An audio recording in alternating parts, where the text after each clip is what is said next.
outside Toronto. Jump out. I'm Bill, by the way. Hey, Bill, Dave, nice to see you. Morning. Okay, what do you got? What do you got? What do you got? All right, go. Throw the hard questions, Red Eye. I have a question. No longer for Red Eye.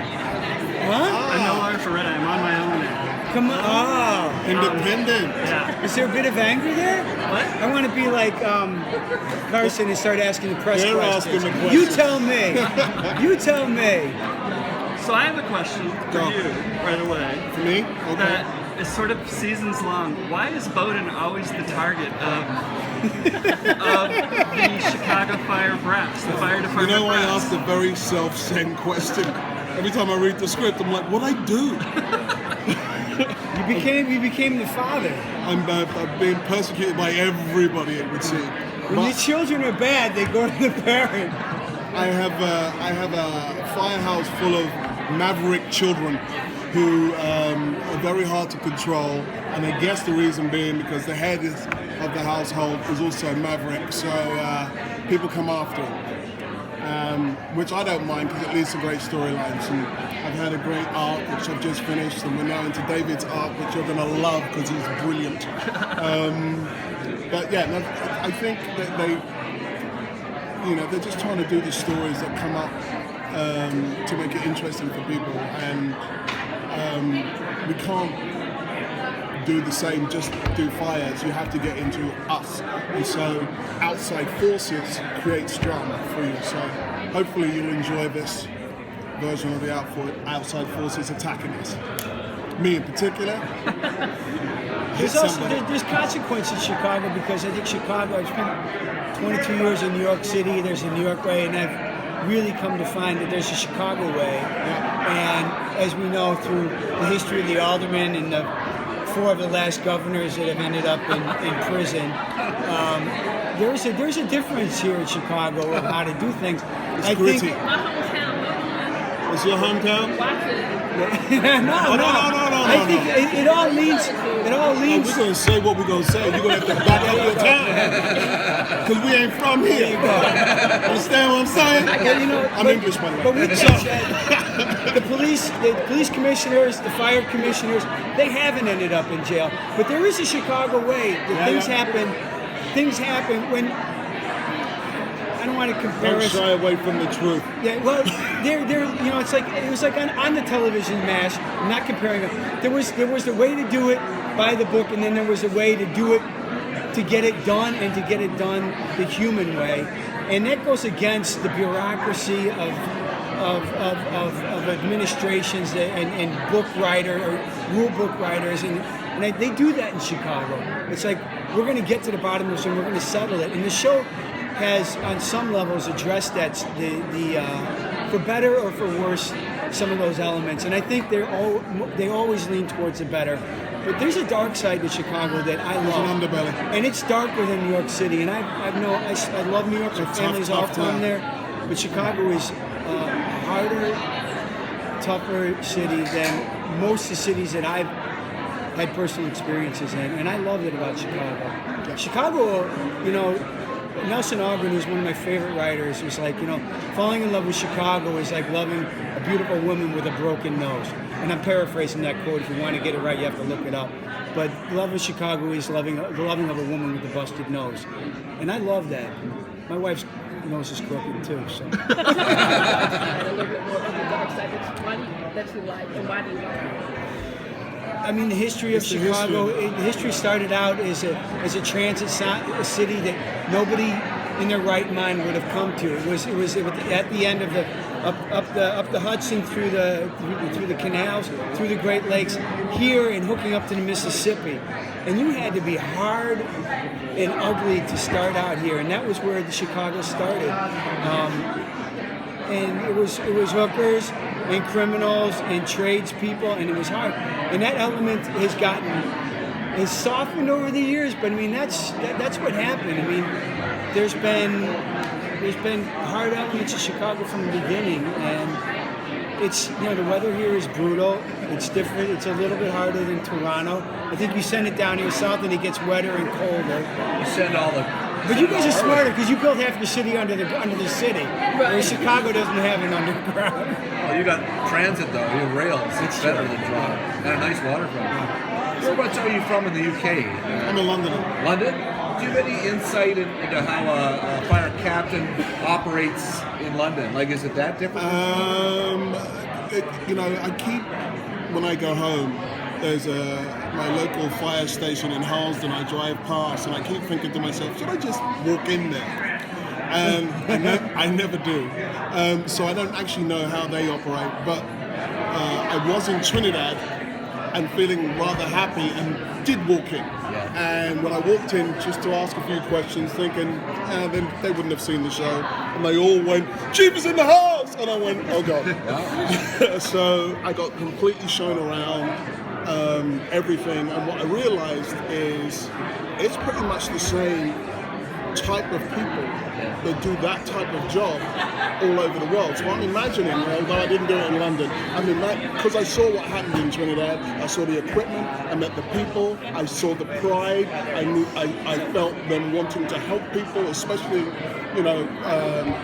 out of fire, wanting to help children. There wasn't a little bit of the adrenaline junkie in there too. All the same elements were there, and it's a completely different country. So I imagine it's the same. I've been very lucky. I had Steve Chikarodis as the chief that I could pull everything from, and he left me with a Driscoll, the chief who drove me around every day, who I could bombard questions from. He's now retired, Driscoll, but I've been really lucky, the people I've been speaking to.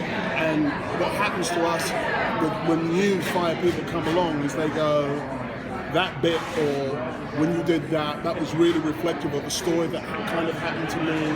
And that lets me know that we're not too far away from the truth, albeit within the framework of television. I think one thing for the both of you two to that is you see in the show how the professional, the personal, and the political all intertwine kind of so seamlessly.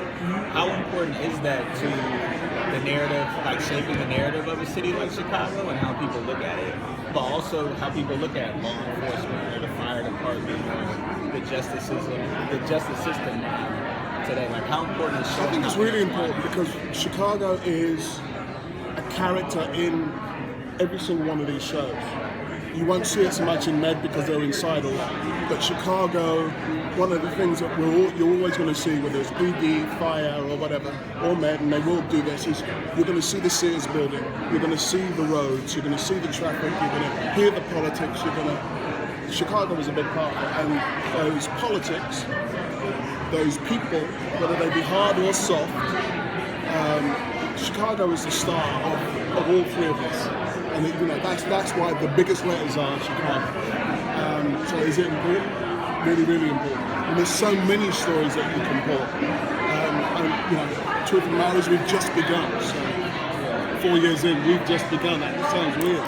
But when you see the agendas though, like how they play out, you think you have a job to do, but you're also worried about your political positioning, but you're also battling things in your personal life, and everybody's going through those same three kind of struggles, So showing that side of it, because I think a lot of times people will look at it a police officer's job is to be the police officer, the fireman, but you're seeing it all kind of play out in a way when you think The Wire and how you're seeing the back end of a city like Baltimore. Right. Everybody knows. Yeah. How is that shaping a narrative about a city like Chicago that seemed like a Baltimore or like a New York City in a lot of people's eyes? Well, I think that question is for yourself, really, about how you receive it. Right. Because the writers who are putting that out, when they take that on board, it's because they're being fed certain stuff. And I'm sure there's a lot that they go, oh, we can't do that, we can't do that, we can't do that, because there's an overseeing idea of the level, because we're not The Wire, and we're not on HBO, we're on NBC, so all of those things kind of matter. And I think we touch on subjects a lot. I just don't know how deep we really go into the politics, or why certain politicians end up in jail, or why there's certain shootings of young children in the street. But we've touched on that. One of our most famous episodes, I think, is when a child died. It wasn't shot, but stuff happens to children in this town. what are the people who care most for the first responders? They're the ones who get there first, and they take it on board and they wear that weight before the people get it in the news.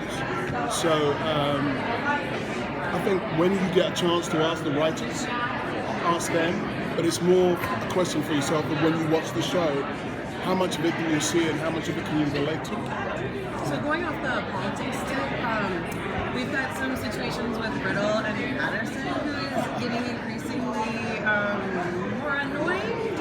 Wow, look at you! Don't you sit on that fence. So can you sort of preview the drama with those two characters ahead? So Yeah, to the two guys who are coming at me, I do feel like it's coming from all sides. Riddle is a fantastic foil, played by Fred. It's hard to say because I've enjoyed working with the actors so much, and when I'm in Bowden mode, I hate him. I love the actor, but Bowden didn't like him very much. And Patterson is a much more complicated relationship. And so Patterson is actually a friend of Bowden outside of the firehouse. So the stuff that's going on between them, there's an awful lot that's not said, with the lines of, why are you being like that? I'm not going to talk about it right now because we have people in front of us, but you're being a bit of a dick, I think. But I won't call you out on it, you know, and that kind of comes up, and some of the answers are actually in PD, as opposed to, which is why it gets convoluted and complicated. For me, it's great stuff to play. I've been stretched with the writing this year. I've had a really, really good time. That particular arc for me is over, and you have yet to see it, and I hope you enjoy it. can you talk a little bit about the escalation and what we're going to kind of see like tonight? You want me to give away some stuff, don't you? Okay. Well, where you are right now is the very, very beginning, and I can tell you it gets very, very, very, very bad. It's very dark. It gets, I think it's one of the darkest we've ever gone on this show, and one of the most real. You know, still not The Wire. We're not in Baltimore, but we get pretty real, and Bowden goes there, and is taken there, and it's the politics that take him there. God, don't give it away. Oh God. But yes, sexual politics come into it. Racial politics come into it, and we explore them. I don't want to give it to you. I'm sorry, you're not going to watch it. I don't know if the audience picks up, because I don't hear it a lot, but what the writers did in the creation of our show is that sometimes, typically, when you have an ensemble as large as ours, you usually have a stitched-in character that everybody cringes, but as a series regular. But what they did on our show is everybody has our own liabilities and character defects, but there are no, for lack of a better word, there are no assholes in our ensemble, which we don't have as human beings also. So, and what the great asset of that kind of writing is that person, if you have it, becomes a two-dimensional character almost always. Because it's hard to keep that person stitched in without them being the guy that's always just constantly doing the things that they do. And when we have our show, we brought in these characters, which actually I think, because they're outside coming in, can be more three-dimensional in their attack because they're passing through. It's not necessarily an attack. It may be perceived as an attack by us. But there are people with agendas, because our characters on our show, which I think is an asset, we don't have agendas other than to take care of each other and to find the best way and to guide each other, which I think adds another element to our show, which I think is heartwarming, but I hope is humane. Can you guys talk a little bit about the collaborative episodes that are coming up now that that is added? And like any relationships that are going to see? Oh, you want more relationships? You don't have enough relationships? How it changes now that we have that. I I'm half deaf, so repeat part of the question. What it's been like having the new collaborative episodes now that Med is officially involved too, the ones that we're going to see in January. Can you talk a little bit about that? Well, I mean, there's somewhat of the obvious that, you know, that when we're going to lay over when people are in danger, and people are hurt, and be stitched over. What I found that Dick Wolf is really trying to make is that in between departments of the different elements of the first responders, because we're kind of like the tech end of Chicago Med, although is stitched into the advisors who are hands-on in Cook County Hospital here, which is one of the, well, it is the busiest hospital facility in the nation, and they have such an influx of people that it's mind-bending how many people that they process on a daily and a monthly basis, and they have those people. So that's a county city, you know, it's a city element, and there's stitching in the camaraderie is too thin of a word, but and admiration is wrong also, but how they're all interconnected and they actually give a crap about what each other does, and we're all gonna fly with that. But the other thing is, what you would have just started to notice is his bar is where PD, Med, and Fire, they all go together. So some of those relationships will be built over alcohol, and quite rightly too, because these people deal with stressful lives. And so one of the ones I will give away is Elias's character. What's his name? I've forgotten Elias's character. But Elias and his character and Bowden have known each other for a lot of years. You don't know this until you see them in the bar, and there's a shared history. In a very small scene, you see people dealing with stress. And so that's one relationship that you didn't know about, that you get given. But you see it in PD, you might not see it in Fire. You've got Ollie will be coming from Med, and he'll come to the bar and he'll have a drink and he'll talk with him and he'll talk with me. The paper will come. So that Molly's Bar now is a place where you can really see us kind of going throughout the 3 different shows, which I think is a fantastic idea. He's spent a lot of time working with Med, so has Cara. The police, the medical world, and the fire department see each other every single day. And I think that relationship, regardless of the characters, is what you're going to be drawing upon. Because when they pull them out the fire, you put them with the paramedics who take them to the hospital. So it's a real natural progression, right? And then if something's up, and in one of the stories, well, several of the stories already on PD, something's already been up, somebody's been murdered, or it doesn't seem right, and so that gives PD an element, not just to kind of police the area, but to start investigating about what the hell happened. And so that's another element that you're going to see. So this Chicago world, Chicago land, albeit they're all separate, they're all together, and that's what that's. So I would say to the last question I got. So you talked about the different things your character's been and struggled with, like some of the challenges. Yes. How would you describe, I guess, the mission that Bowden is on this season? Like, what are you really out to accomplish as the fire chief? The season is not over, and I don't know if we do an overall umbrella for the whole season to turn around and say that one character is on a particular mission. As in life, there is an objective that one may start out with. Like, you woke up this morning, you knew you were coming here. Anything could have happened along the way to change that. And so I know that for Bowden, his main objective is his firefighter family. His new main objective is his recent family. But he's having what's the word? He's having issues within himself about where the priorities lie. So this family versus his new wife and baby is a thing that, and all he wants to do is be able to take care of those two things, and people keep coming at him. And so basically that's what's going on. Can I ask one more question? Somebody else asked one more question because you came in too early. You're all good?